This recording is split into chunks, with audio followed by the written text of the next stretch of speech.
Ayan, isang mapagpalang araw po sa ating lahat at isang maaraw na araw po ngayong umaga. At pwede po ba nating batiin ng bawat isa ng good morning? Good morning po. Ayan. Ayan. So, napapansin naman po natin this week, no, pabago-bago po yung weather. Minsan po, sa umaga maaraw, sa hapon naman po nagiging maulan, ganyan. And ngayong umagang po ito, ngayong this past few weeks po, na-realize ko na gano'n din po yung season natin sa buhay, pabago-bago. And yung season natin sa buhay, minsan tayo ay lost, minsan tayo is down, minsan tayo ay masaya. And ayun po, kahit gano'n po yung seasons natin sa buhay, ang Panginoon po natin, ang pagmamahal po ng Panginoon natin ay hindi nagbabago. Pwede po ba tayo tumayo? Yan, let's pray po. Heavenly Father, we praise you, Lord. We glorify you, Lord. Lord, ngayong umagang po nito, Lord, nagpapasalamat po kami, Lord, sa opportunity, Lord, na nag-gather po ang bawat isa po, Lord God, sa bahay-sambahay niyo, Lord God. Maraming salamat, Lord, kasi ah, sa love, Lord, na ibinibigay niyo sa amin, Lord God. Sa unchanging, sa unconditional, Lord, sa unending, Lord, na love na binibigay niyo po sa bawat isa sa amin, Lord. Lord, naway, Lord, mag-flow po, Lord, yung presence niyo, Lord God, sa umagang ito, Lord God. At Lord, makapag-focus kami, Lord, sa inyo lamang, Lord. Hallelujah. Here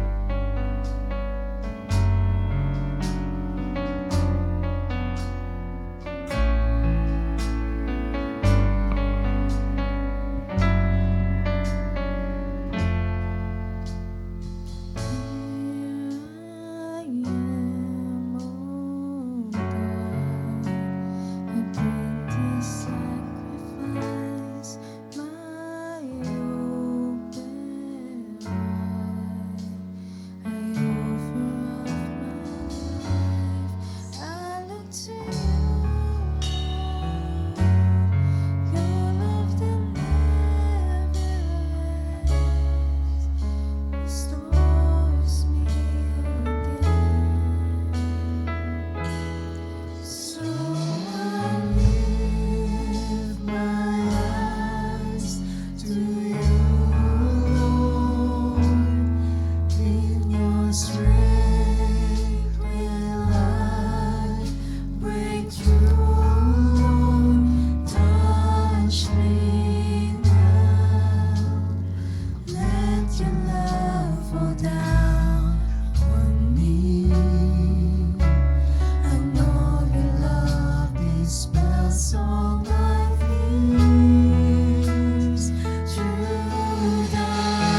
Christ, oh Lord, touch me now. Let your love fall down on me. I know your love dispels all my fears. Through the storms, I will hold on, Lord, and by faith I will walk on, Lord. Then I'll see beyond my Calvary one day, and I will be complete. I will be complete. I will be complete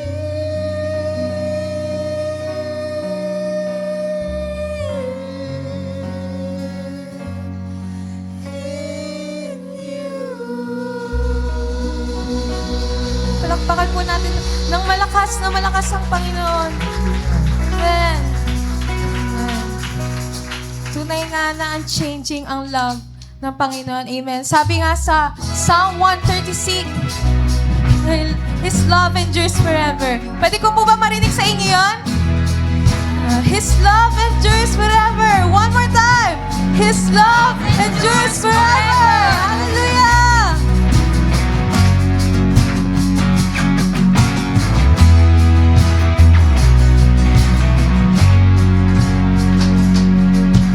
Higher than the mountains that I face, stronger than the power of the grave. For your constant, Lord.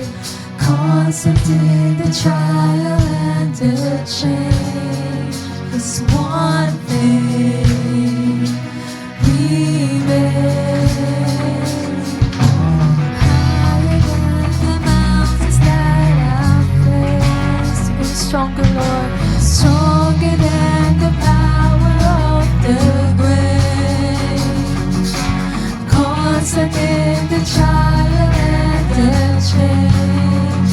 Oh, one thing remains. Your love. One thing remains. So your love.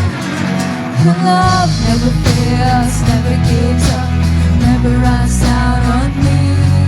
Your love never fails, never gives up, never runs out on me. Your love never fails, never gives up, never runs out on me. Your love.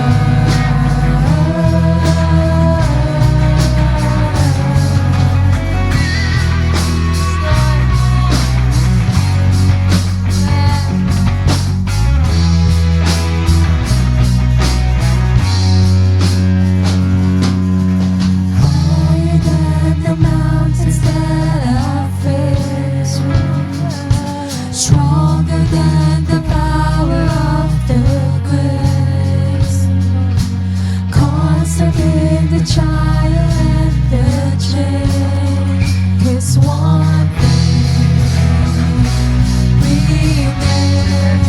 Oh, one thing. One thing remains. Your love. Your love never fails, never gives up, never runs out on me. Your love never fails, never gives up, never runs out on me. Your love never fails, never gives up, never runs out on me. Your love. Once again. Your love never fails, never gives up, never runs out on me. Your love never fails, never gives up, never runs out on me. Your love never fails, never gives up, never runs out on me.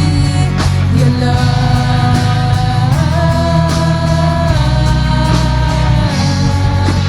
Lord, tunay nga ng constant, Lord, ang pagmamahal mo sa amin, Lord God. Let's clap our hands.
never gives up, never runs out on me.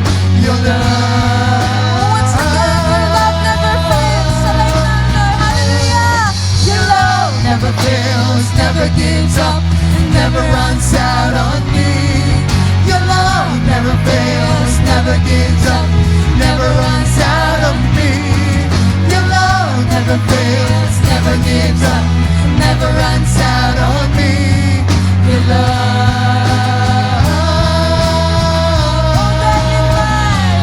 It goes on and on and on and on and it goes. For it overwhelms and satisfies my soul. And I never ever have to be afraid. This one thing remains. One thing remains. Your love never fails, never gives up, never runs out on me.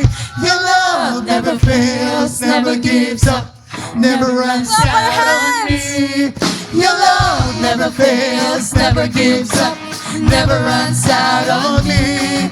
Your love. Once again, let's clap our hands. Your love never fails, never gives up, never runs out on me. Your love, Lord, Your love never fails, never gives up, never runs out on me. Your love never fails, never gives up, never runs out on me. Your love. For the last time, your love never fails, Lord. Your love never fails, never gives up, never runs out on me. Your love never fails, never gives up, never runs out on me. Your love never fails, never gives up, never runs out on me. Your love.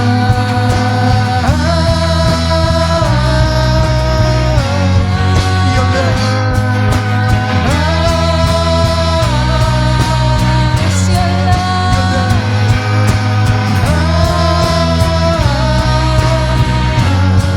Your Lord.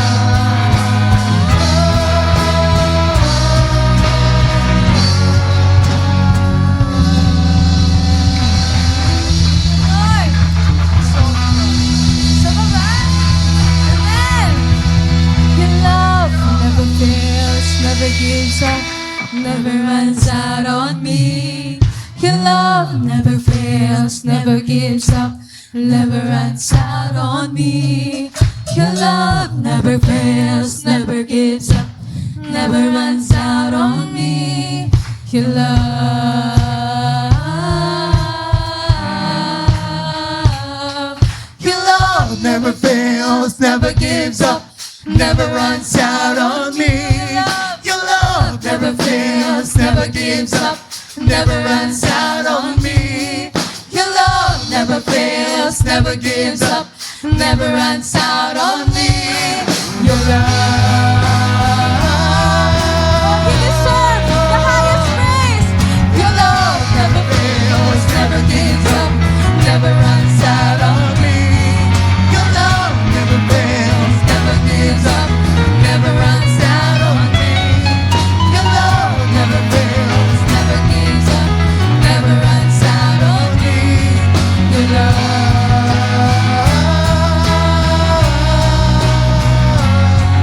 Your love.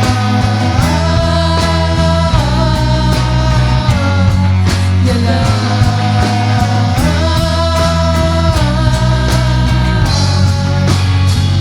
Amen. Palakpakan po natin ang Panginoon. Isang malakas na pangalan. Palakpak para sa Kanya. Amen.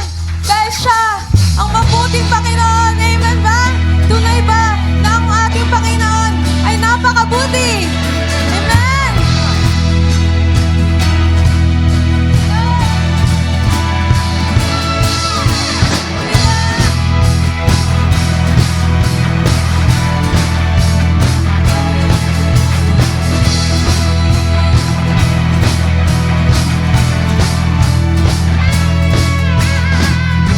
You are good and your mercy endureth forever.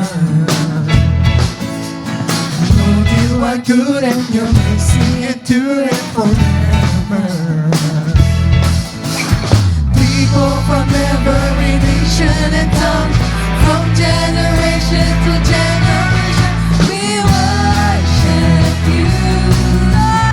Hallelujah, hallelujah, we worship you for who you are.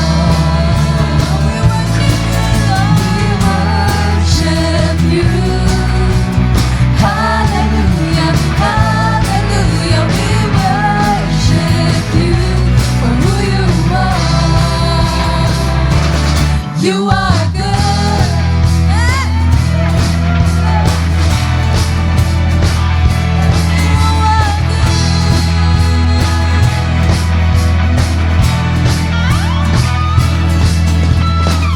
You are good and your mercy endureth forever. Lord, you are good and your mercy endureth forever. People from every nation and tongue, From generation to generation, praise our God. worship you. Hallelujah, hallelujah, we worship you for who you are. We worship you. Hallelujah, hallelujah, we worship you for who you are. You are good. Talaga napakabuti mo, God.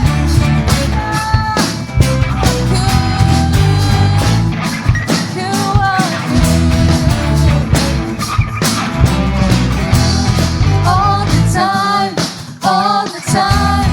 You are good. You are good. You are all the time. All the time, all the time. You are good. You are good. All the time, all the time. You are good. You are good. All the time, all the time. You are good. Oh, let's hear it from the musicians. Hallelujah. Amen. Oh,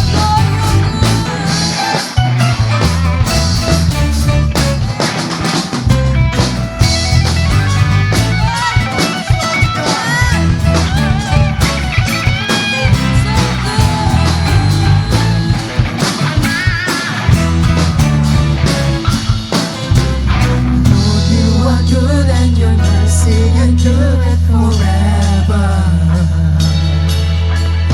Lord, you are good and your mercy endureth forever. once again, Lord, you are good. Lord, you are good and your mercy endureth forever. Lord, you are good. Lord, you are good and your mercy endureth forever. Amen. People from every nation and tongue, from generation to generation, we worship you.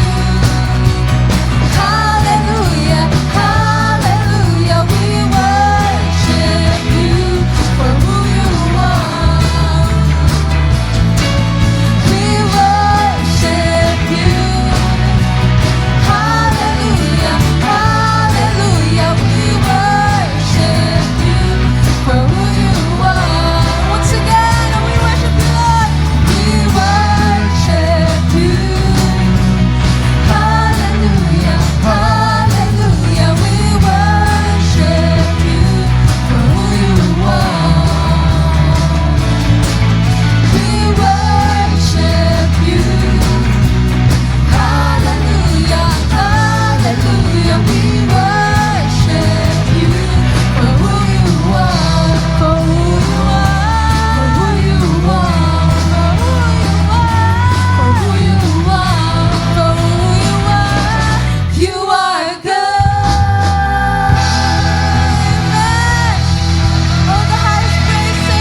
makaupo na po tayo.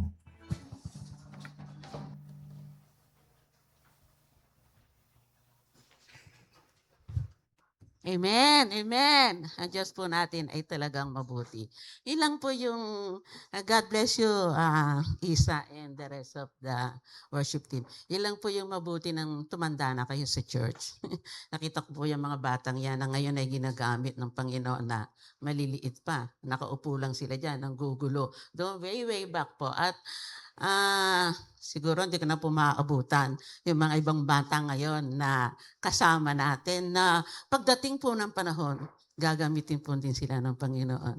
Salamat sa mga kabataan na ito na noon palakad-lakad lang, parang walang pinapansin, pero ngayon mightily ginagamit po sila ng Panginoon. Palakpakan po natin ng Panginoon sa kanilang buhay. Amen. Amen. Ilang din po yung medyo lagi namang matanda, no? Matanda na sa church. Na-miss ko rin po yung mga kanta na kinatandaan ko. Hindi na pala ako lumaki. Yung opening song po ni Isa na ang sabi po doon ay, ano nga ba yung opening song mo? And I will be complete in you. And then one day, then I will be complete in you. Yung mga kanta pong yun yung nung kapanahonan ko po ay mga solemn. Hindi ko po sinasabi na bawal yung mga, siyempre po nag-i-evolve, pero yung po yung mga kanta na pag naririnig ko, iba po yung dating sa akin. Sana po, pamisan-misan. Alam ko po, pag ang mga naka-line up dito ay yung mga, ano po ba sabihin ko, oldies? But goodies, yun po, yung line-up nila. Amen po. Ang dami ko sinabi, puro naman pagtanda. At dahil po sa marami akong sinabi, ay handa na po natin ang ating mga tithes and offering. Bago po yan, sabi po sa Luke 6:8-38, magbigay kayo at kayo'y bibigyan. Takal na mabuti, siksik, liglig at umaapaw ang ibibigay nila sa inyong kandungan sapagkat sa panukat na inyong sinukat ay doon kayo muling susukatin. Ito po yung salita ng Diyos. May nakita po kasi akong 3 katotohanan tungkol po sa pagbibigay. Parang ang likod ko.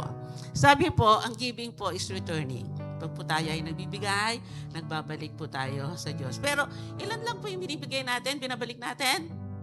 10%, di po ba napakaliit lang? So, kailangan daw po magbigay tayo ng ating 10% pagkat yun po yung ating tithes and offering. Hindi pa po tayo nagbibigay nun, binabalik pa lang natin. Saan po tayo nagbibigay? Pag po tayo nag-o-offer na. Sabi yun po. Sabi din po, ang giving daw po ay harvest. Pag po daw tayo nagbibigay, tayo ay umaani. Isipin nyo na lang, di po ba, pag nagtanim kayo ng isang maliit na buto, di po ba, halimbawa ng papaya, nagtanim tayo, di ba po nag-harvest yun, madami naman tayong makukuhang mga bunga, di po ba? So, hindi tayo nagso ng isa, pero nag-reap tayo ng marami. Pangatlo po, sabi po, ang pagbibigay po daw ay showing our love to God. Diba? Pag daw po tayo nagbigay, tayo daw po ay nagpapakita ng pagmamahal sa Panginoon. Kasi sabi po, giving is cheerful. Sabi pa, nagbigay po daw tayo, dapat masaya tayo, hindi tayo napipilitan, hindi daw po sasabihin natin na, ano ba yan, offering na naman, kukuha na naman sila ng pera.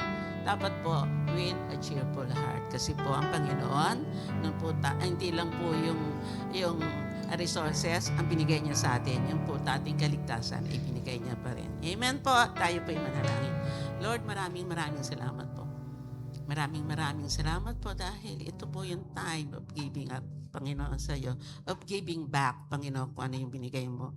Pagpalain mo po, Panginoon, ang aming mga kapatid na patuloy na umaasa, na patuloy na nagbibigay para po sa kaluwalhatian ng pangalan. Sabi mo po, i-bless mo sila abundantly, Panginoon, siksik, liglig at umaapaw.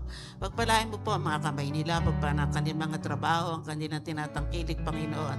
Bigyan mo po sila ng mahabang buhay para patuloy po silang makapaglingkod sa iyo. At gamitin, alam po namin, Panginoon, na ang bibigay po namin ay para sa kaluwalhatian ng iyong pangalan, isa katataas pa, Panginoon, ng sambahang ito. Ito pong aming samot panalangin sa matamis na pangalan ni Jesus. Amen. As usual po, dito po tayo pupunta sa gitna, mag-offer po tayo, tapos sa dalawang gilid po tayo malalakad.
God bless po. Para naman po sa ating mga announcement, para po sa nag-birthday po, sa June 9 po, magbe-birthday po si Gabe Ganuda. Nandito po siya.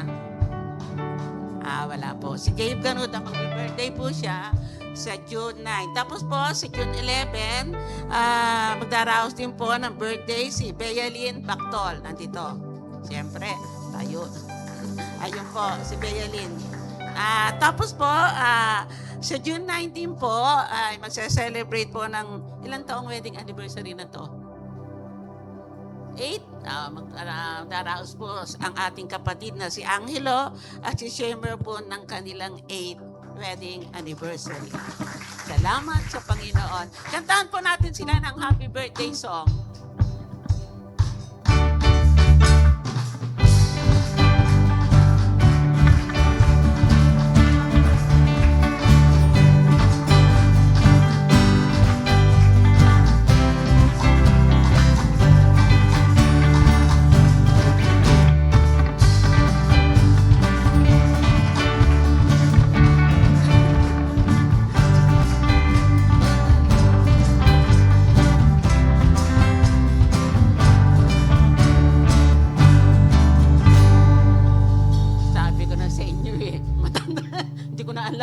Nauna na pala yung, nag-iiba po talaga, nag-evolve. Iba talaga yung alam ko noon at iba na ngayon, di po ba?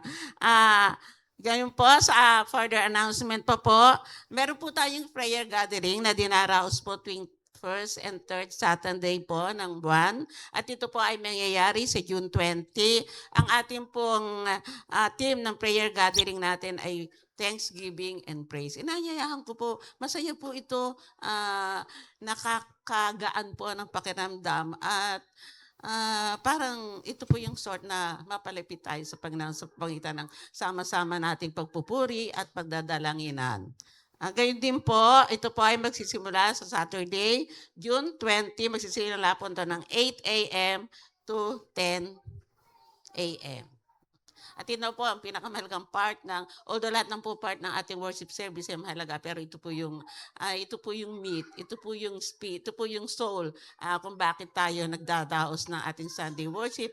At ito po ay ibibigay na, sabi ko nga po kanina, di po ba, lumaki na ako sa church. Nakita ko rin po ito, maliit pa siya. At maliit pa siya. Kasama po ng kanyang nanay. Maliit pa siya kasama yung mga kapatid niya. At ngayon po, praise God, talaga pong mightily ay ginagamit siya ng Panginoon sa atin. At tinatawagan ko po ang noon ay maliit pa, na lumaki na noon ay bata pa, na tumanda na, at nakapag-asawa na rin po. At soon to be, a coming mother, ang ating pong magkakayag ng salita ng Panginoon, Sister Ann Largo Alberto.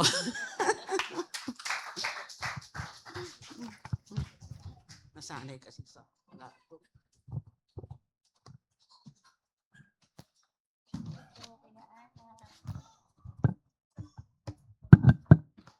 Magandang umaga po sa inyong lahat. Next time po maglalagay na po talaga ako ng name tag. Para po malaman na po nila yung aking married na surname. Hindi po, biro lang po. Handa na po ba kayong makinig ng salita ng Panginoon? Yan. Pero bago po yun, mapalad po tayo. Meron na naman tayong bisita this week. So praise God po sa buhay ng ating mga kapatiran na nakasama. So ito po ay family ni Sister Diane Calvo. In-invite po nilang mag-asawa. Welcome po natin si Sister Liana Castro, si Brother Axel Castro, Sister Lilini Castro, Sister Ana Pauline Castro, and Brother Adrian Castro. Doon po sila sa likod. Mamaya po, kamayan po natin sila pag nagkamayan na tayo. Welcome po dito sa aming church. Nawa mapagpala po kayo sa salita ng Panginoon at sa fellowship ng mga kapatiran na nandito. At nawa, kung nasa Antipolo man kayo, ay manood po kayo ng online namin sa mga susunod na linggo o kung madadayo po kayo dito sa Cavite ay makasama muli namin kayo sa mga gawain. So once again, welcome po sa ating mga kapatiran. Welcome din po dun sa continuous natin na taga Malagasang na nakakasama po ngayon. Praise God! Yan po. Ganyan po kalawak ang kilos ng ating Panginoon. Nakakarating na po sa iba't ibang lugar ang mga nakakasama natin. Kaya patuloy lang po tayo mga kapatid at nawa mapagpala po tayo ng salita ng Panginoon. Di ba po nasa series ako na sermon, sabi ko po sa inyo. Last week, napag-usapan po natin yung original design ng Panginoon sa ating creation. So, hindi po to discipleship, pero naalala nyo kaya yung mga sinabi kong 3 points? Di ba po, dun sa original design ng creation, may intentionality at purpose, may goodness at order, at pagkatapos ay meron ding ownership tsaka stewardship. Pero po yun ay general, original design ng Panginoon sa creation. Kaya sabi nga po sa Psalm 19, pag binasa po natin to simula sa verse 1, basahin ko lang po, hindi po to part ng outline ko, pero nakalagay doon, ipinapakita ng kalangitan ang kadakilaan ng Diyos, ang gawa ng kaniyang kamay. Araw at gabi, ang kalangitan ay parang nagsasabi tungkol sa kaniyang kapangyarihan. Kahit na walang salita o tinig kang maririnig, ang kanilang mensahe ay napapakinggan pa rin sa buong daigdig. Iginawa ng Diyos araw ng tirahan sa kalangitan. Tuwing umaga'y sumisikat ang araw na parang lalaking bagong kasal na lumalabas sa bahay nila ng may galak. So dito po sa psalm na to or sa awit na to, sinasabi po yung creation ng Diyos, may mark niya. Nagde-declare ng glory niya. Nagde-declare ng majesty niya. Pero sa lahat po ng creation, alam nyo may special na kinreate ang Lord. Kasi dito, parts lang ng nature and character ng Lord yung nakikita natin. Yung kagandahan, yung parang amazing factor ng Lord yung makikita natin. Diba? Pag naglakad ka dun sa may mga bukirin o may mga bundok o magagandang beach o sa mga travelers po natin diyan, mapapawaw ka na lang. Imagine nyo na lang paano pa yung creator nun. Pero itong isa sa kinreate ng Lord, hindi lang yung wow factor ang meron. At yun po yung pag-uusapan natin ngayong umaga na to. The image of God within creation. Kasi itong creation na to ng Panginoon, hindi lang yung wow factor, hindi lang yung trademark o signature niya na parang katulad ng mga artist. Di ba pag mga painter, nagsasign sila dun sa painting nila. Pag mga vlogger ngayon, o kaya content creator, di ba may watermark yung mga videos? Para hindi manakaw. Trademark nila yon, original na gawa nila, original na design nila yon. Ito ang Lord, hindi lang basta signature ang nilagay niya o yung trademark niya. Ang term natin na gagamitin doon ay yung likeness and image na nilagay niya sa atin. Kaya very unique and very special itong creation ng Panginoon na to. So pag-usapan po natin yan ngayong umaga, the image of God within creation. Ang text po natin ay Genesis 1:26-27 at Psalm 8:3-8. Hayaan niyo po akong basahin muna ang salita ng Panginoon.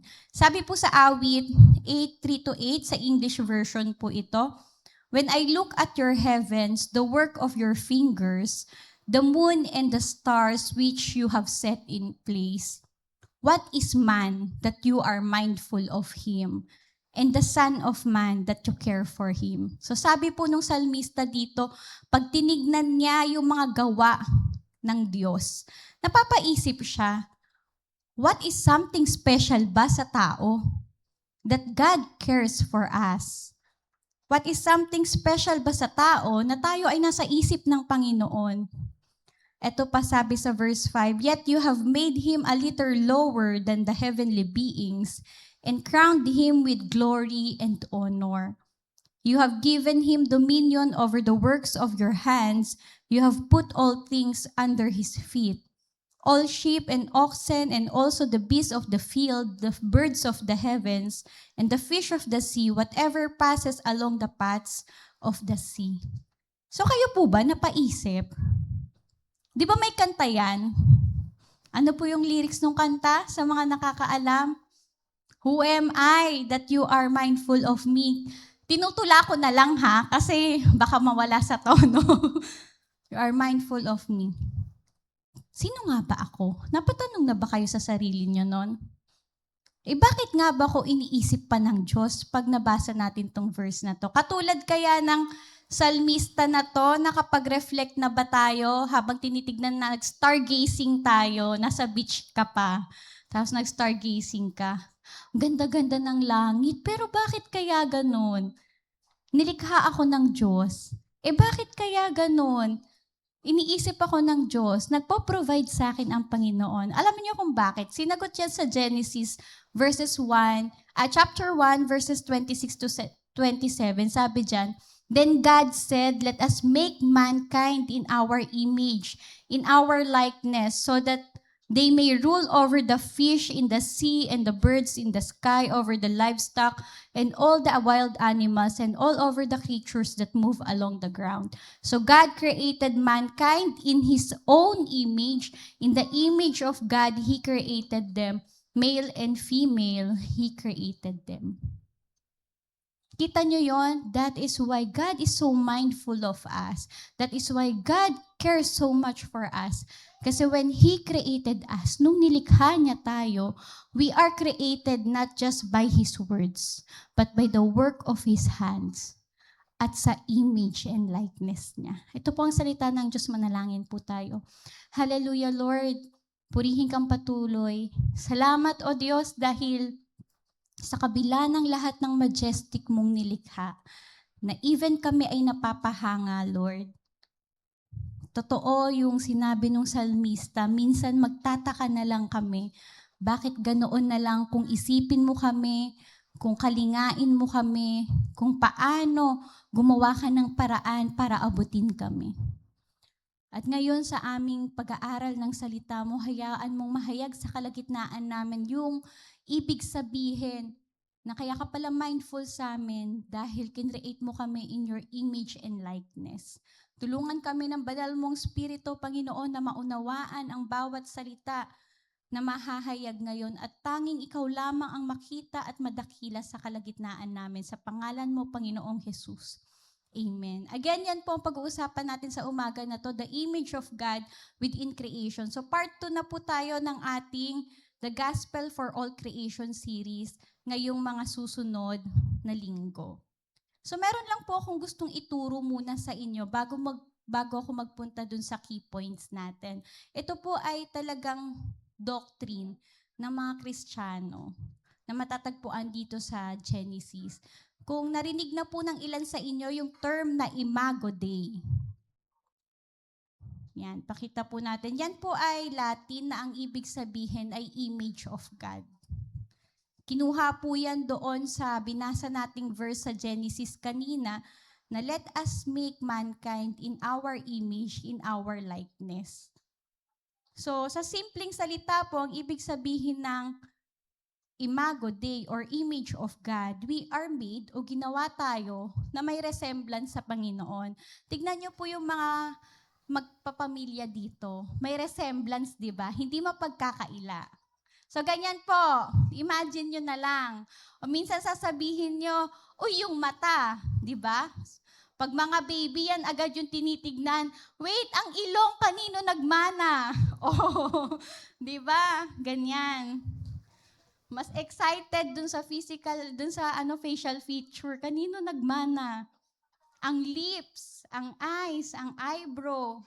May resemblance sa nanay, may resemblance sa tatay, o parang pinagbiyak na bunga ng nanay, pinagbiyak na bunga ng tatay. Ganun po yung imagine nyo, ha? Yung image of God.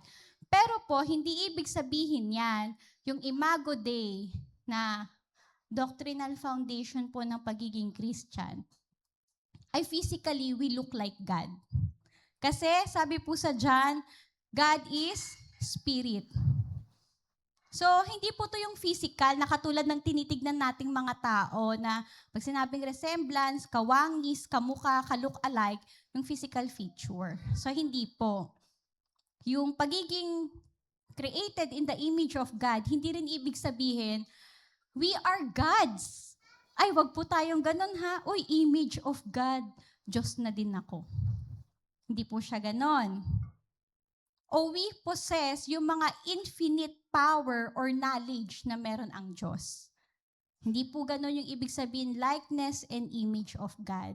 So yung Imago Dei, or we are created in the image of God, ibig sabihin, ito yung mga immaterial part ng humanity o pagkatao natin. Ito yung pagkatao natin na nagsiset apart sa atin sa mga nilikha niyang hayop, mga nilikha niyang creatures sa dagat, mga halaman, and other beings na created ng Lord dito sa mundo. Yung sinabing likeness at saka image of God na meron tayo, yun ay sa likeness mentally, morally, socially. So mentally, ibig sabihin, created tayong mga tao na rational being. Kaya nating mag-isip. Meron tayong decision. We can reason, we can choose. Morally naman, yung humankind ay meron siyang sense of right and wrong. May righteousness and perfect innocence. Sa original design ng Panginoon po ha, sa creation, sa Genesis. Di ba kayo nagtataka? Yung parang, may konsensya. May moral compass tayo. So morally, we are patterned talaga sa moral character ng Panginoon na dapat nire-reflect yung holiness ng Diyos. And socially, ibig sabihin, we can relate. Dahil tayo ay created in the image and likeness of God, although meron tayong physical body, we have a spirit also para makapag-relate tayo sa Diyos. So yung social relationship. And makapag-relate sa mga tao. Kaya kahit sabihin mong nonchalant ka pa kapatid, kaya mo mag-relate dyan sa katabi mo. Hindi ibig sabihin hindi mo kaya makipag-relationship. O friendship lang sinasabi ko ha, hindi yung relationship na romantic. Pero ganun siya. At saka yung created male and female, kasi may design talaga ang Lord for relationship. So hindi siya yung divine powers, may superpowers na ako ng Lord, hindi po ganun ha. Again, hindi rin to physical, kung hindi yung mental, moral, social, likeness and image ng Panginoon. So anong ibig sabihin nun sa atin kung merong image ng Lord sa atin? Ito po ay background pa lang ha. Theological implications nito, dignity and worth. Kasi yung Imago Dei, we are created in the image of God. Kapag naintindihan natin yan, ibig sabihin, alam natin na meron tayo sa loob natin, inherent sa atin, na meron tayong dignidad at may value yung buhay natin. Ibig sabihin, ito yung understanding natin, bakit mahalaga ang buhay? Ito din yung nagre-reflect sa atin na regardless ng status, ng race, o ability natin, may worth ka kapatid. Kasi you are created in the image of God. Moral and spiritual capacity. So, because we are created in the image and likeness of God, sabi ko nga kanina, we possess yung capacities that reflect God's character. Ito yung nag-i-include nga ng reasoning natin, moral choices, engagement sa relationship with God and with others, ito rin yung nagsasabi na we can commune, we can come to God. Kaya kahit sino pa tayo, naghahanap tayo ng someone greater than us, di ba? Parang a creator, a supreme being sa lahat ng tao. Kasi we are created or patterned originally in the image and likeness ng ating Panginoon. Pangatlo, ang implication nito sa atin that we are created in the image and likeness of God o yung tinatawag nating Imago Dei, may dominion and stewardship. Yung stewardship, natakel ko na to partly last time dun sa una nating sermon. We are given the mandate o yung instruction ng Lord to rule over the creation. So, ibig sabihin, may responsibility tayo na binigay ng Panginoon. Kaya nga, pinattern niya tayo sa image and likeness niya para yung pagiging leader or ruler natin over creation, sinusundan din natin ang Diyos. So, steward tayo ng earth wisely and compassionately. And relational aspect. So, sabi ko nga kanina, pattern tayo sa image and likeness ng Lord. Kaya nating bumuo ng relationship kahit kanino pa yan na tao. Una, relationship sa Lord, kasi yung spirit natin, and yung relationship natin across other creation. Nire-reflect nito yung communal aspect ng Lord sa Trinity. Father God, Jesus Christ, the Son, and the Holy Spirit. So, relationally bounded sila. At tayo din. Yun yung pinattern sa atin ng Diyos. So ito ay short background lang po. Alam ko medyo mabigat po natin na tanggapin. Pero nawa nagkaroon po kayo ng overview dun sa sinasabing image and likeness ng Lord. Kung ano ito hindi, yung physical, yung powers, at yung iba pang katangian na infinite na katangian ng Lord. Kung hindi, yung sa social, moral, and mental capacity ng ating Diyos. At ngayon mga kapatid, dun sa original design sa atin ng Lord, na tayo pala yung image ng Diyos within sa kinreate niya, ano nga ba ang dapat nating ginagawa? Ano nga ba ang meron dapat sa atin kapag ganun tayo ay nagre-reflect ng image ng Panginoon sa original design ng creation? Una, we reflect God's character. Sabi sa Genesis 1:26, pagkatapos sinabi ng Diyos, ngayon likhain natin ang tao ayon sa ating larawan, ayon sa ating wangis. Again, yung larawan at wangis dito, hindi ibig sabihin yung physical being ng Lord. Di ba po sa mga magulang, kapag medyo matanda na, lumalaki na yung anak, sasabihin, hindi yan mapagkakailang anak yan ni Alberto kasi napakalikot. Kunyari lang, pag lumabas na yung anak namin. O kaya po, sino pa po ba? Si Ninong Momo, ano pong masasabi nyo? Hindi yan mapagkakailang anak ni Brother Momo kasi ganito. Ibig sabihin, may mga character, may mga traits, yung mga anak na nanggaling sa mga magulang nila na naging kawangis, naging reflection ng magulang nila. So, ibig sabihin, being created in the image and likeness of God, we need to reflect yung characters ng Lord. Ito rin yung nabanggit ko kanina. Hindi tayo divine being. Hindi tayo perfect talaga. But we are designed para mapakita dito sa mga creation ng Lord, dito sa mundo, ano yung nature niya sa pamamagitan ng pamumuhay natin? Ano ba ang Diyos? Sa mga napag-aralan po natin sa discipleship, siya ay holy, siya ay righteous, ano pa? Punong-puno siya ng love, ng truth, ng justice, ng mercy. Faithful ang Lord, compassionate ang Lord, creative ang Lord. Amen po ba? May wisdom ang Lord. Etong mga character, ilan lang to sa mga character ng Diyos na dapat nire-reflect natin being created or made in the image and likeness of God. So, ibig sabihin, humanity was created as a living reflection of God in the creation.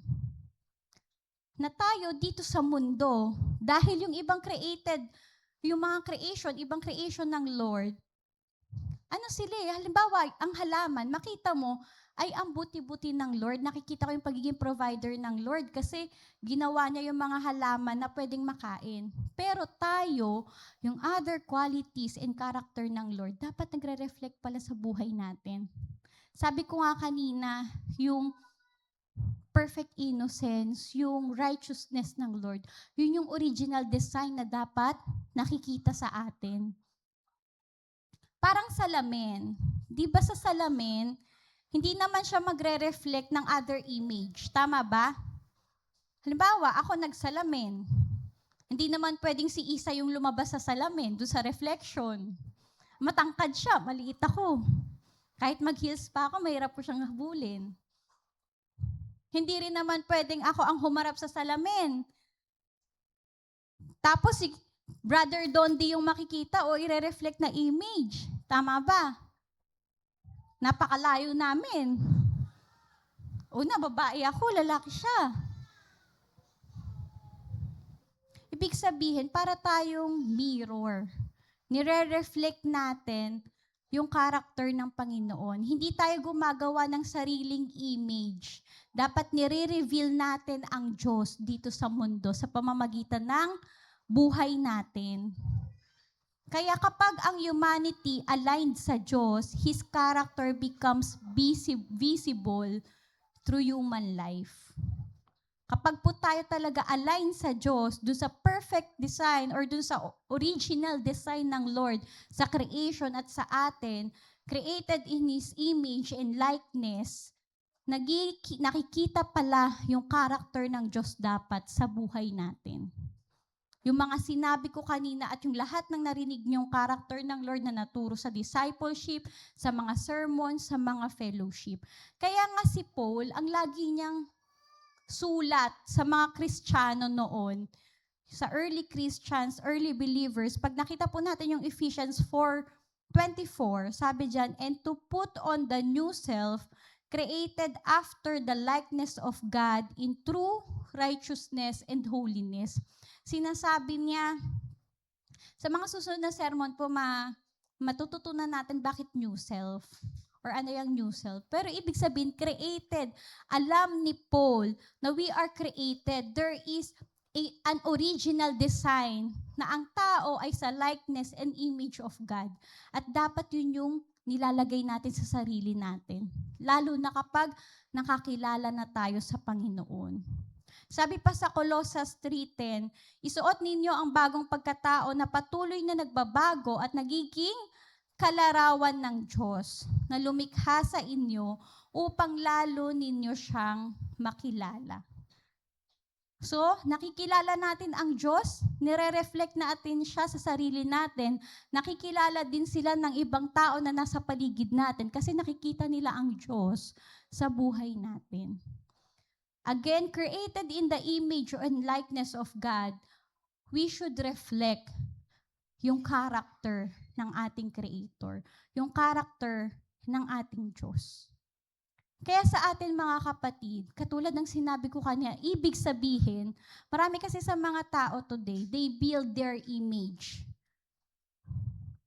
They build their value o yung worth nila, yung identity nila.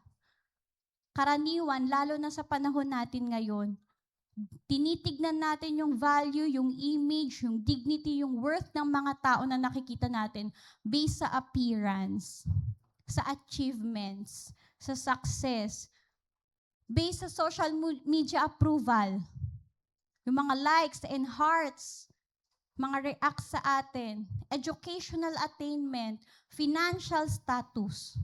Kadalasan doon na nabibase yung value ng tao, yung dignity ng tao, or yun na rin yung chine-chase natin.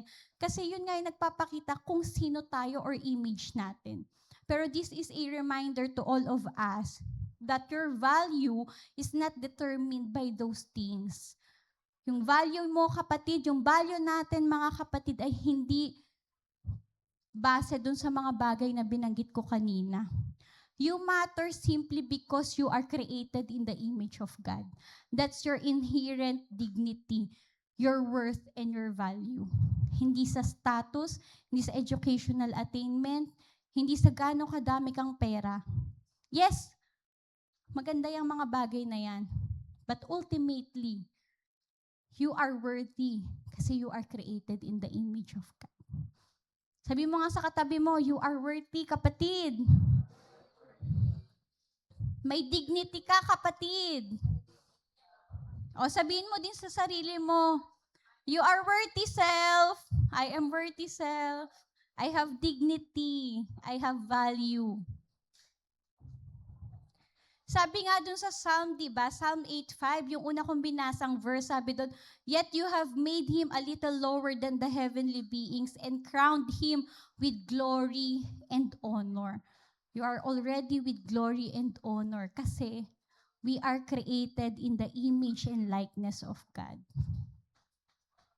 At dapat din, itong katotohanan na to, ang sarap sa pakiramdam kasi na ikaw, ay may worth ako, ay may dignity ako, kasi created ako in the image and likeness of God. So dapat yun yung mga chine-chase kong bagay. Yung character pala ng Lord ang dapat nire-reflect ko sa buhay ko.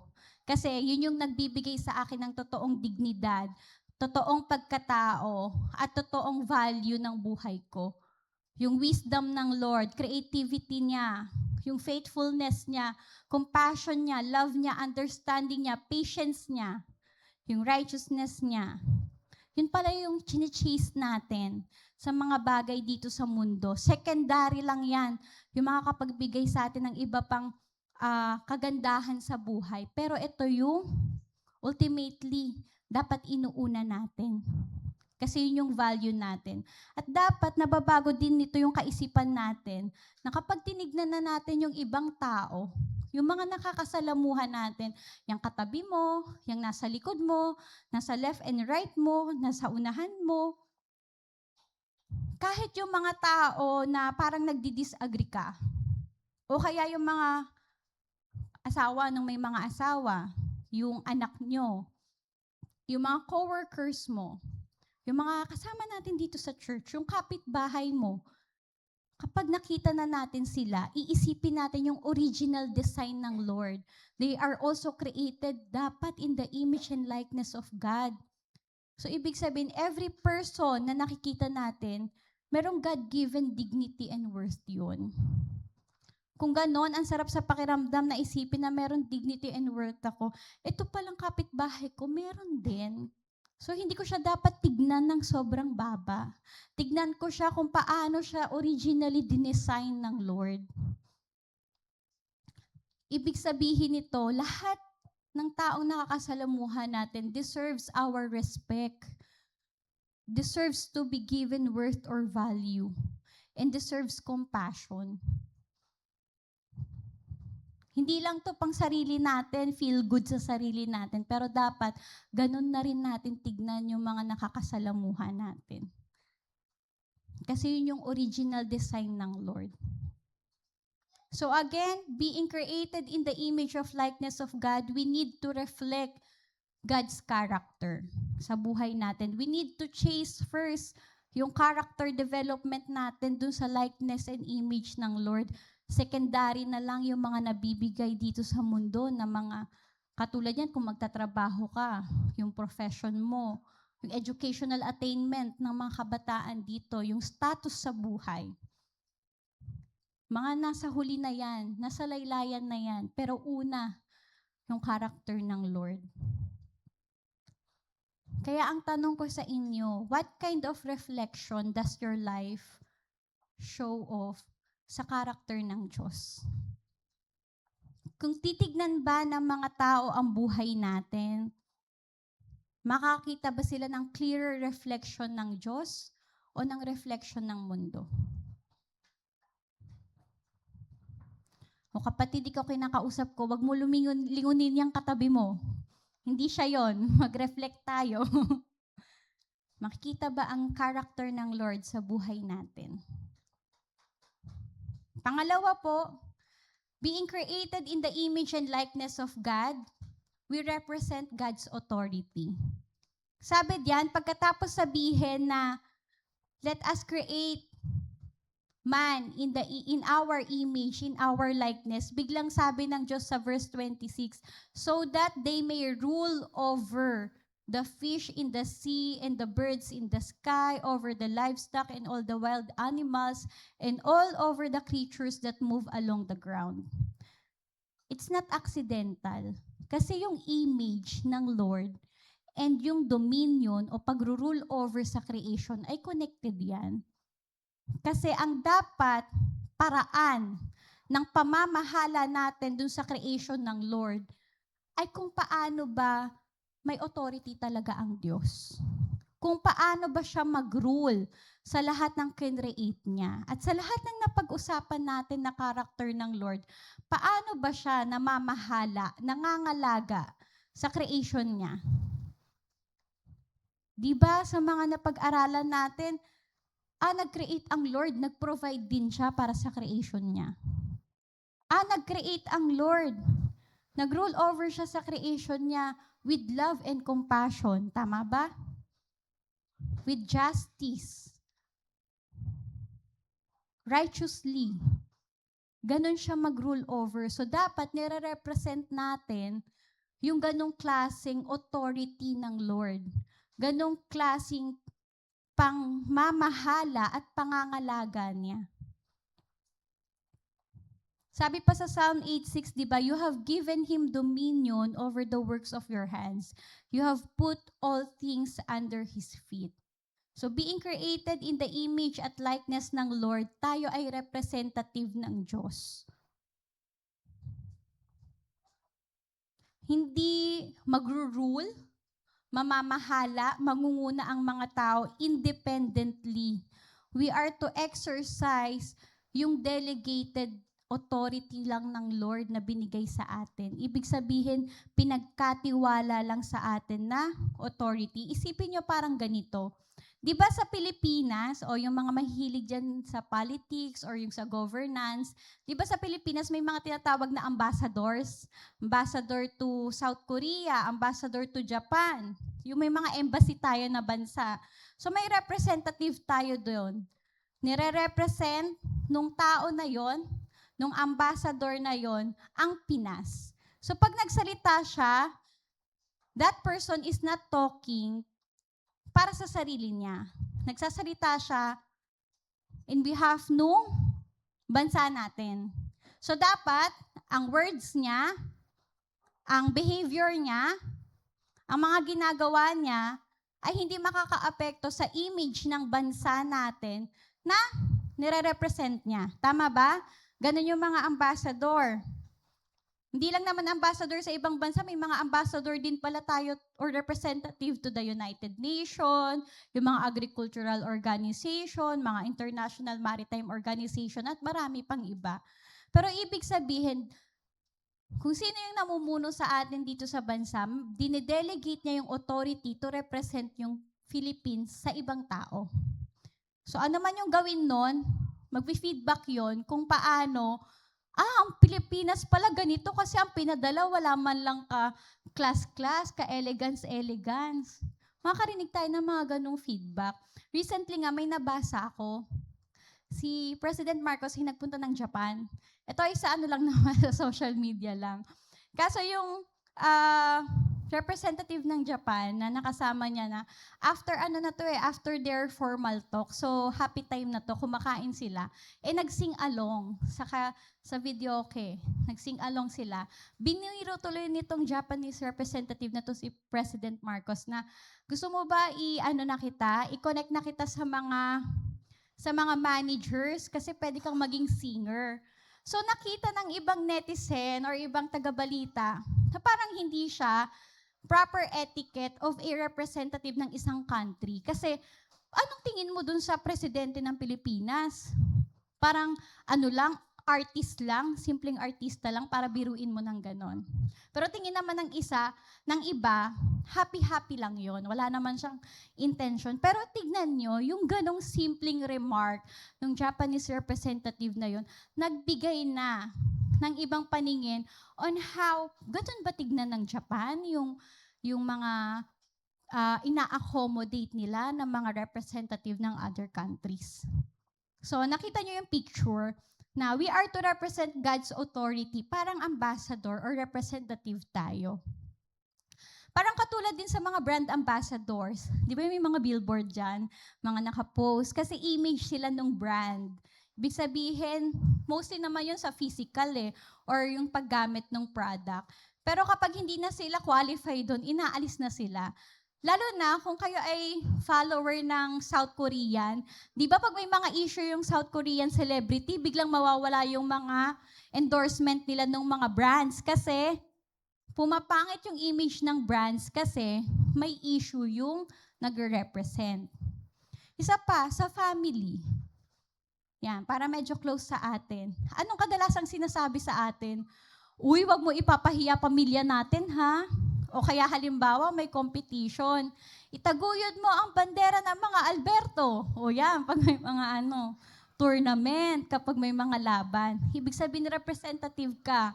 Kung matalo ka, parang talo na yung pamilya nyo.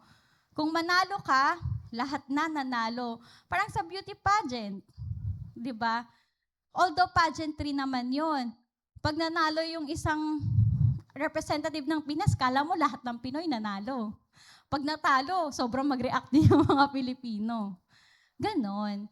Ibig sabihin, kung representative ka, ambassador ka, whatever you do, it influences kung paano ma-view yung image, kung sino yung nire-represent mo. So as created beings in the image and likeness of God, how we represent God's authority dito sa mundo, it influences kung paano binuview ng mga nakakasalamuhan natin. Ganyan ba yung sinasabing kingdom of God? Ganyan ba yung sinasabing Diyos na nire-represent nitong tao na to? So, ibig sabihin, our actions, our words, our behavior, our lifestyle, lahat ng ginagawa natin, it should reflect God's authority. It should reflect yung kingdom ng Lord na sinishare natin sa iba. Ano ba yung kingdom ng Lord? Ano ba yung rule ng Lord? Ano ba yung ginagawa dyan? Ano ba yung mga values? Ano yung justice system niyan? Ano yung purpose niyan? Yun yung nakikita sa exercise natin or representation natin ng authority ng Diyos dun sa lahat ng creation. So sa atin pong lahat ngayon, halimbawa sa family natin, sa bahay, how do we represent God's kingdom? By treating our wife or our spouse. Yan ba ay full of love? Full of tenderness and gentleness? Yan ba ay kingdom na full of support para sa inyong spouse or sa family nyo? Sa pagdidiscipline ng children, is God's authority reflected kung paano po disiplinahin ang mga bata sa bahay? Sasabihin nila tough love. At nakita naman natin kung paano magmahal ang Diyos. Yes, with discipline, pero laging may compassion, laging may grace, laging tinuturo ano yung pagkakamali para matuwid. Ibig sabihin may disiplina pa rin. Pero ganun po ba yung nare-reflect natin sa ating mga tahanan? Sa trabaho po, what does your value says about you and the God you represent? Yung value system ba ng kingdom ng Lord, yun yung nakikita sa atin. Yung may integrity, may dignity, may isang salita, may honesty, may righteousness. O sa atin lahat, halos lahat tayo may sa social media, how we interact in social media. Are we representing God's authority in the way we comment, we react, yung mga fina-follow natin? Nire-reflect ba ng words natin online yung purpose, values, and character ng kingdom ng Lord, ng authority niya? Tandaan po natin, being created in the image of and likeness of God, Our actions reflect God's authority. Our integrity reflects His kingdom. And our behavior communicates yung character ng ating Diyos. Kaya kung ang sarap sa feeling kanina, uy, may dignity, may worth ako, kasi created ako in the image and likeness of God. Kasama po dyan yan. We represent His authority. So baka dun lang tayo sa good feeling na may worth and value, pero pagdating dun sa nire-reflect ang character ng Lord o nire-represent ang authority niya sa lahat ng aspeto ng buhay natin, nahihirapan na tayo. Pero yan po yung kasama sa original design ng Lord para sa ating creation niya. Kaya ang tanong ko po sa bawat isa sa atin, are we representing God's kingdom faithfully sa buhay natin? Kapag po ba ang mga tao, they want to form yung pagkaunawa or understanding of God and His kingdom and authority based sa buhay natin, ano pong picture or image kaya yung makukuha nila sa kaisipan nila pag tinignan nila tayo? So maganda po yung we are created in the image and likeness of God, but we need to remember, as created beings in the image and likeness of God, we reflect His character, we represent God's authority, and pangatlo po, we exercise God's care over creation. Natopic ko na rin po to last Sunday na na-touch ko na tong point na to. Sabi ko nga po, kinreate ng Lord yung lahat ng creation, nilikha niya sa original design niya nang may intentionality and purpose. May goodness, may order, may stewardship, tsaka ownership. At makikita po natin yung care ng Panginoon doon kasi hindi siya basta-basta nag-create. Kaya sabi po sa Genesis 2:15, the Lord God took the man and put him in the Garden of Eden to work it and take care of it. Sa Tagalog, ibig sabihin yan, pagyamanin at pangalagaan. So nilagay tayo ng Lord doon as His representative, not just to represent His authority, para tayong connector ng Diyos dito sa mundo at sa ibang creation niya. Kasi tayo yung created sa image and likeness niya. Pero, dapat i-exercise din natin kasama doon yung care niya over creation. Ibig sabihin, hindi yung ruling natin, katulad dito sa mga tao, na sariling bulsa at sariling tiyan ang binubusog muna.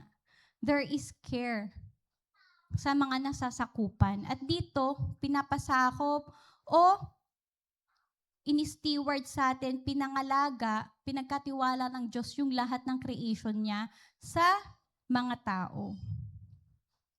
God does not rule creation through abuse, pero through care, kasi He provides for it, He sustains it, He nurtures it.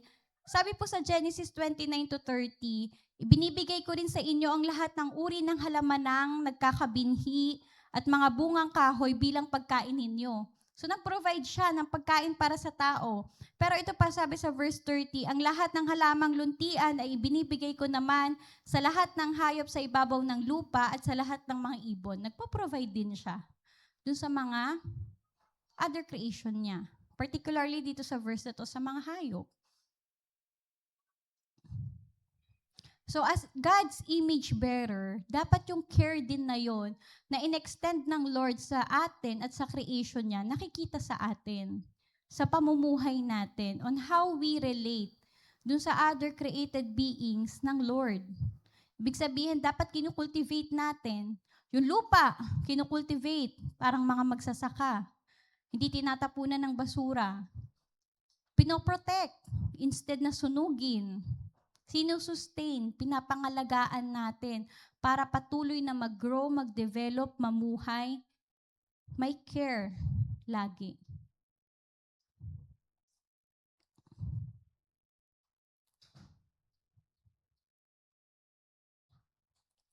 Sabi po sa Psalms 104, nakalagay, 104, verse 14, nakalagay po doon, ang ganda-ganda. Pinapatubo niya yung mga halaman para may pagkain ang tao at yung mga damo naman para may pagkain yung mga cattle, mga oxen. Tapos doon sa mga naunang verse doon, sabi niya, yung mga tubig ay pinadaloy niya sa mga bundok para i-water yung mga plants. Nagpadala din siya ng rain para masustain yung water na kailangan at mabigay yung kauhawan ng mga creation. Ganun po mag-care ang Lord sa mundo. Pero po tayo, paano po ba tayo mag-care sa mundo? Pag tinanong po ba tayo kung paano natin ini-exercise yung care ng Lord over our creation, makikita po ba ang Diyos dun sa ginagawa natin? Sa kapaligiran po natin sa bahay, makikita po ba na nagkikare tayo sa creation ng Lord sa pamamagitan ng hindi po natin tinatapunan yung mga ilog na nadadaanan natin? O pag nasa sasakyan po tayo, bubuksan yung bintana tapos tsyung, laglag ng basura. O halimbawa po sa usage ng resources na binigay ng Lord. Tayo po ba ay magastos sa tissue? Ang dami na pong punong napuputol para sa tissue. Tama ba? Puno, di ba? O kung ano mang mga materials na ginagamit dyan. Nagiging responsible po ba tayo? Hindi tipid or kuripot, pero responsible usage ng resources na meron sa atin. O baka po pag nag-camping tayo, sa mahilig mag-camping po dyan, dun sa mga, ay, ang ganda, mapunong lugar, may ilog, tapos may hiking pa nakasama. Enjoy na enjoy mo yung nature, pero pag alis nung camping site, iwan lahat ng kalat. O sa mismong bahay lang po natin, how we dispose yung mga waste natin. Does it show care over creation? Sa mga hayop na nakikita natin sa paligid natin, wala na nga ginagawa sa atin. Tinatapunan pa natin ng mga may init na tubig. Pero God said, we need to exercise His care over creation because we are created in His image and likeness. Kung last week po nasabi ko na ang original design ng Lord ay may ownership and stewardship, nawa mas tumindi po dito why we need to exercise stewardship. Kasi nga, we are image bearer of God. Yung bagay na nagbigay ng worth and dignity sa atin, kalakip nito yon na dapat ma-reflect natin yung care niya sa creation niya. O isa po ba tayo dito sa nagsusupport ng mga illegal loggers? Baka hindi natin alam na yung mga kinukonsume pala natin ay nakukuha natin on illegal means na hindi naman nagpapakita ng care ng Lord over over His creation. So ngayong umaga po, again ulitin ko yung dapat maintindihan po natin bilang created beings ng Lord, yung term na Imago Dei, image of God. We are created in the image of God. It gives us worth and value, yung dignity. Kaya meron tayong moral capacity, mental capacity, social capacity. At lahat yon magandang bagay. Pero tandaan po natin, kasama sa pagiging unique natin sa creation, kasama na ng napakagandang pakiramdam sa buhay natin na we are created in the image and likeness of God, dapat nire-reflect natin yung character niya. Nire-represent natin yung authority ng Diyos dito sa mundo, hindi yung sarili nating authority. At we exercise yung care niya over creation. Kasi ang original design ng Lord for humanity within creation ay a world na reflected siya sa buhay natin. Kasi we are His representative, His image bearer. A world na nakikita yung authority niya represented faithfully, aligned sa naisin niya, sa kingdom niya, sa rule niya, sa values niya. and a world na yung creation niya ay cared for with wisdom and love. Kaya tandaan po natin kapatid, kapag humayo tayo sa labas, unang-una yung we are not defined by our failures, by our achievements, or opinions of others. Tayo ay image bearer ng Lord. So meron na tayong value. And we should live accordingly. Yun nga, to reflect His character, represent His authority, and exercise His care over creation. Kasi magpo-flourish ang buhay natin kung mabubuhay tayo according dun sa image intended ng Lord para sa atin. Amen po ba? Nawa nagbigay po to ng encouragement sa atin, ng kagandahan ng pakiramdam, kasi hindi nga lang tayo basta-bastang nilalang. At naging hamon po to sa atin dahil may kaakibat na responsibility at stewardship, yung pagiging image bearer ng Diyos natin dito sa mundo. Pero mapapansin din po natin na hindi naman sa lahat ng oras at sa lahat ng bagay represented talaga ang image ng Lord sa mga tao. Tama po ba? Minsan paglabas mo pa lang dito, mapofrustrate ka na at mawawalan ka na ng pag-asa kasi parang hindi mo naman nakikita ang Diyos kapag tiningnan mo yung ibang tao. Amen po? At next week, pag-aaralan po natin yan, bakit nasira yung original design ng Lord? Bakit nawala yung image and likeness ng Lord? Ano yung nakapag-break dito? Kaya nawa next Sunday po makasalamuha ulit namin kahit makasama dito sa gawain natin. Pero the good news is, kahit meron pong mga ganyang bagay dito sa mundo, kahit po nagkaroon ng break sa original design ng Lord dito sa mundo. Yan po yung makikita nating goodness ng Diyos. Yung endless love niya. Yung unconditional love niya na inaawit natin kanina. Kasi nagbigay siya ng someone to mend yung brokenness na yan. To restore yung brokenness na yan. Yan po yung pinag-uusapan natin na gospel for all creation. Pero ngayon pong umaga sa ating communion service, nakikita na natin yan. That's why we have this communion. That despite merong original ang design ang Lord, naging broken, merong someone na nag-restore. Yun po ang ating Panginoon. Meron po tayong communion ngayong umaga, pwede na pong i-prepare ng communion ushers. Nakita po natin yung original design ng Lord sa creation at sa atin as image bearers. Kapag tinignan po natin yung sarili natin, minsan tayo yung mapapasabi, di ba? Di ko nakikita ang Diyos sa sarili ko. Tama po ba, mga kapatid? Kapag tinanong natin yung sarili natin, Lord, di naman ako compassionate. Lord, minsan nawawala yung love na papalitan ng anger. Lord, wala naman akong justice kasi minsan mali yung judgment ko eh. Nagiging unjust ako. Kaya minsan, Lord, di ko na-represent yung authority mo kasi ang sinusunod ko yung sarili ko. Tama ba? Broken tayo. But the good news, dumating si Jesus sa buhay natin. Ang layo nung gap, nung original design ng Lord sa creation, yung wonderful design niya at yung pagiging image bearer natin, ang layo na sa buhay natin ngayon. Pero dumating si Jesus dito sa mundo. He sacrificed His life, the perfect sacrifice, para doon sa pagkakawasak ng perfect image na yon. Napako siya sa krus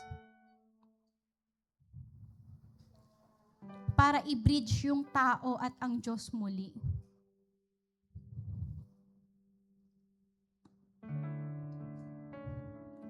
Kaya kapatid, bago tayo mag-take ng communion natin, let's reflect sa sarili natin. Katulad ng mga sinabi ko, binigyan ko na kayo kung paano nakikita originally ng Diyos ang creation niya at tayong mga tao. At kung iisipan nga natin, napakalayo na natin doon sa talagang intention niya para sa atin. Let's take time to pause, to reflect, and to come to God. Bago tayo tumanggap ng communion elements natin, silently let us pray sa presence ng Lord. Lord, salamat pinakita mo yung original design mo sa akin. Ganito pala ako, image bearer mo ko, pero hindi ko nagagawa iyon. Kung hindi man natin nagagawa, di natin nare-reflect yung character niya, di natin nare-represent yung authority niya, di natin na-exercise yung care sa creation niya. At bago tayo mag-communion, before we remember itong communion niya to, mag-ask tayo ng forgiveness, ng cleansing sa Lord through Jesus Christ. That's the good news, that's the gospel. Dumating si Jesus, yung hindi kayang i-mend ng tao sa sarili niyang lakas, sa sarili niyang pagsisikap, sa sarili niyang trabaho. Yung ma-restore yung original design ng Lord sa atin. Ma-reconcile yung relationship natin sa Diyos. Ma-reconnect tayo sa Kanya. Ma-save tayo. Ginawa ni Jesus lahat yon at napako siya dun sa krus. Namatay siya. Inilibing. Pero pagkatapos ng 3 araw, nag-resurrect siya para ipakita na He has victory over death and over sin. Kaya matagumpay din tayo, kaya meron tayong communion. Panalangin niyo po kung gusto niyong humingi ng tawad at paglilinis sa Lord para makita niya yung willingness natin to take part dito sa ginawa niyang pagsisave sa atin, sa restoration na patuloy niyang ginagawa sa buhay natin. At kung kapatid, ikaw man, first time mo narinig yung mga bagay na to, na may original design pala ang Diyos sa'yo at nasira to dahil sa kasalanan at hindi mo alam kung paano lumapit sa Diyos, andito si Jesucristo. Siya yung natatanging tagapagligtas, yung perfect, yung blameless na sacrifice para mangyari muli yung kalooban at original design ng Lord sa buhay mo.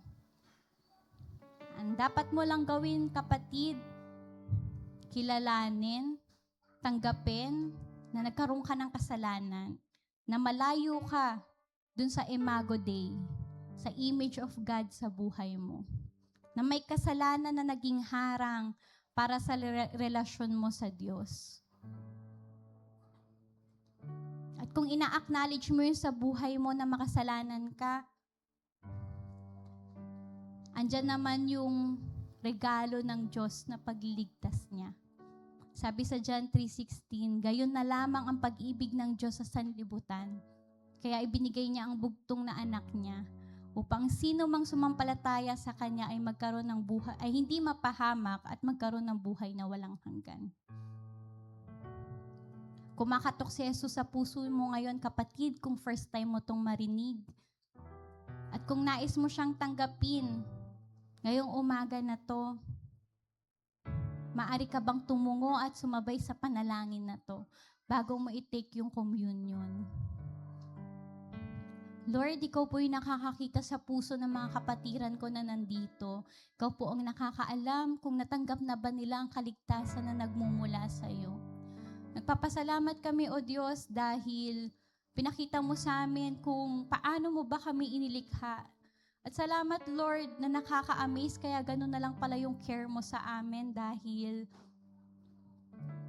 created kami in your likeness, in your image.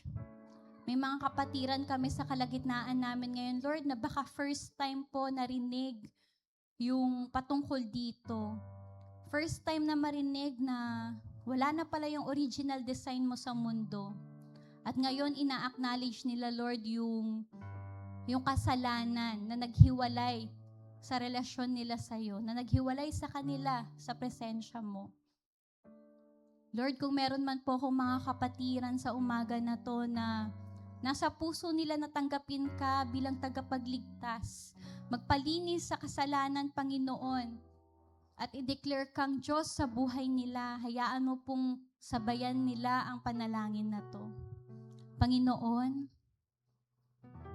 na-acknowledge ko po sa buhay ko na ako po ay isang makasalanan. Nalayo po ako sa iyo dahil sa pagsunod ng mga gusto ng mundo. Ngunit ngayon natutunan ko po, O Diyos, na meron palang Hesukristo na nagpunta sa mundo at nag-alay ng buhay niya para sa akin. Kaya sa mga sandaling ito, Panginoon, ako po ay lumalapit sa iyo. Humihingi po ako ng kapatawaran sa lahat ng aking mga kasalanan. Linisin mo po ako ng iyong banal na dugo. At sa mga oras pong ito, dinideclare ko po sa buhay ko na ako ay sa iyo na at iyong nilinis na. Tinatanggap po kita bilang tagapagligtas at Panginoon ng buhay ko. Ako ay bago na kay Hesukristo. Sa pangalan ni Jesus, Amen. Lord, salamat po kung mayroon mang sumunod sa panalangin na ito. Kung meron mang tumanggap sa iyo sa kalagitnaan na to, alam naming nagbubuni ang kalangitan kahit may iisa man, Panginoon, na humingi ng tawad at nagbalik loob sa iyo. At salamat po dahil ganun din ang aming mga puso. Nagdiriwang, O Diyos, kung kami man ay nagamit mong instrumento upang makatanggap sa iyo at makakilala sa iyo ang mga kapatiran namin na nakasama namin sa umaga na to. Patuloy kang kumilos sa buhay nila at patuloy kang kumilos sa kalagitnaan namin. At salamat, Lord, kasama sa celebration namin yung pag-alaala namin sa lahat ng ginawa mo, ang pagliligtas mo, ang pagbuhay sa iyo muli, Panginoon, upang mapakita ang katagumpayan mo sa misyon mo dito sa mundo. At patuloy, Panginoon, na ninanasan namin ang pagbabalik mo para sa amin na yung mga iniligtas at tinawag. Kaya sa aming communion, Lord God, pagpalain mo po ang mga communion elements na ito at patuloy na daluyan to ng presensya, pagliligtas at paglilinis na nagmumula sa iyo at ng pag-asang tinatanggap namin sa pangalan ni Hesukristo. Amen. Ipapamahagi po ang ating communion elements at patuloy po tayong magstay sa reflection natin sa ating narinig na salita ng Diyos ngayon, kung paano natin ito ma-apply sa ating buhay at kung paano tayo iniligtas ng Diyos mula sa kasalanan.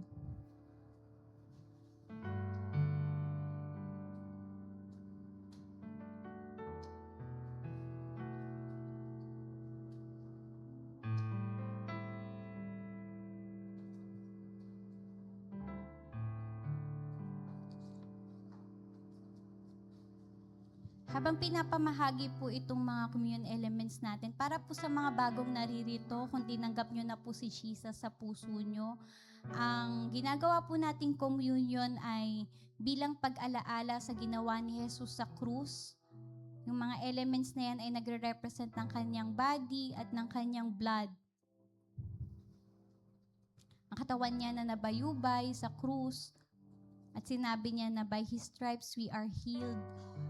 At ang dugo niya na nabuhos para ilinisin ang ating mga kasalanan. So ginagawa po natin ang communion, hindi bilang isang tradisyon, kung hindi pag-alaala dun sa ginawa ni Jesus, bilang pasasalamat sa katagumpayan ng pagliligtas niya sa atin, at bilang pagtanggap sa pag-asa na babalikan niya po tayo. So para lang po alam ng mga bago sa atin dito, kaya natin ginagawa yung communion. Ang communion po ay hindi nakakalinis po ng ating kasalanan, tanging ang pagtanggap kay Jesus lamang po. Ito lamang ay pag-alaala lang po natin sa kanyang mga ginawa at sa pag-asa natin sa pagbabalik niyang muli.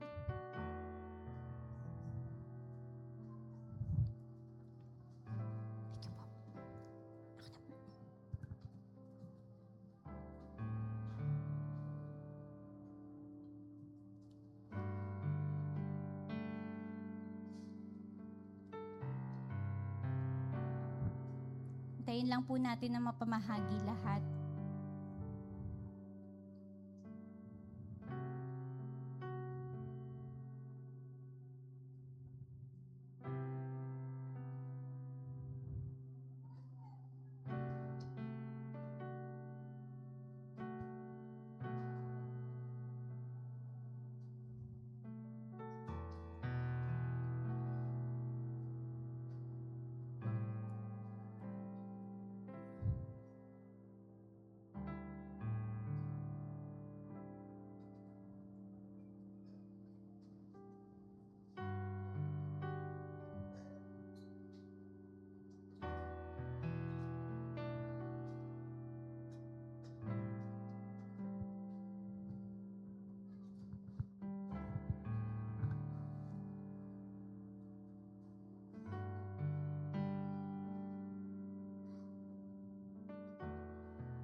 Sige po, mukhang lahat po ay meron ng mga communion elements. Tayo po tayong lahat at tayo ay makipartake sa Panginoong Jesus sa mga communion elements na ito. Sabi po sa 1 Corinthians 11, patungkol sa communion, noong gabing bago traidorin ang Panginoong Jesus, kumuha siya ng tinapay at pagkatapos niyang magpasalamat sa Diyos, hinati-hati niya ito at sinabi, ito ang aking katawan na inihahandog para sa inyo. Gawin ninyo ito bilang pag-alaala sa akin. So, kainin po natin ang tinapay na ito. Sa pagkain po natin ng tinapay na ito ay alalahanin natin na ang ating Panginoong Jesus ay naging tao para sa atin. Siya ang perfect image of God, pero nag-enter siya sa ating broken world. At ginawa niya yun lahat upang muling ma-restore tayo sa ating relasyon sa Diyos. Nang gabing iyon din ay kumuha siya ng kopa at sinabing, ito ang aking dugo na sumisimbolo sa pagpapatawad niya sa mundo. Pagkatapos ibinahagi niya po ito sa kanyang mga disipulo bilang pag-alaala po sa ginawa ng Panginoong Jesus sa krus at sa pagliligtas niya sa atin. So bago po natin i-partake, tandaan po natin na tayo nilinis na ni Kristo kapag tinanggap natin siya ng buong puso at buong pananampalataya sa ating mga buhay. At tanggapin po natin ang paglilinis ng Diyos sa anumang kasalanan, sa anumang karumihan, sa anumang brokenness na meron dito sa mundo. And let's look forward doon sa hope na one day He will restore everything again to its original design. Inumin po natin ang Diyos na ito.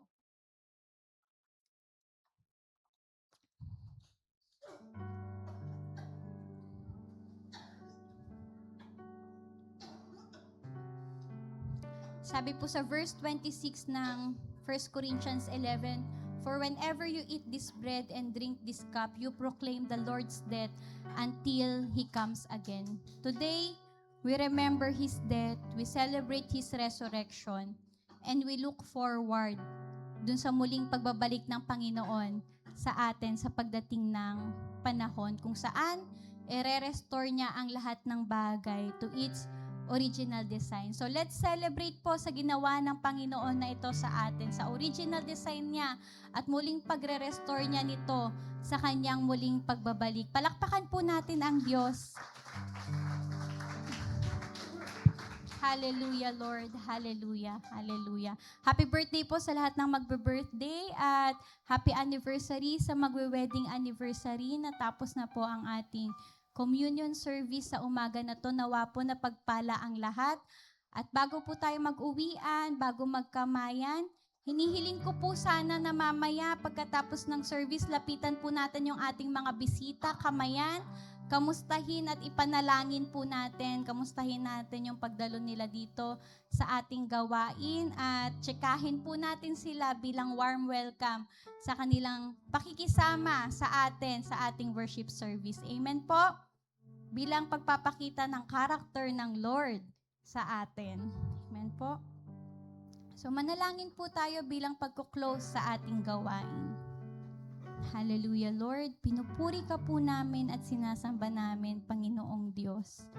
Nagpapasalamat po kami sa pagsama mo sa amin ngayong umaga, sa aming pananambahan, Lord God. Salamat, Lord, sa unconditional love mo.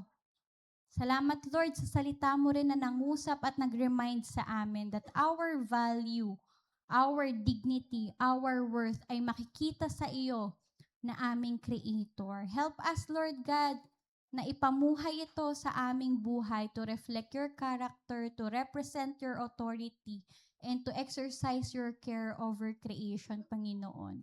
At dalangin namin, O Diyos, sa umagang ito, Panginoon, na hayaan mo po kaming maging ilaw mo sa mundo na to. Samahan mo kami at pagyamanin mo sa amin ang iyong mga salita at hayaan mong ito ang patuloy na mag-renew, mag-restore ng original design mo sa amin, ng image and likeness of God sa buhay ng bawat isa sa amin. Pinagpapasalamat din namin, O Diyos, ang buhay ng mga naging bisita namin sa umaga na to. Patuloy mo silang pagpalain at abutin.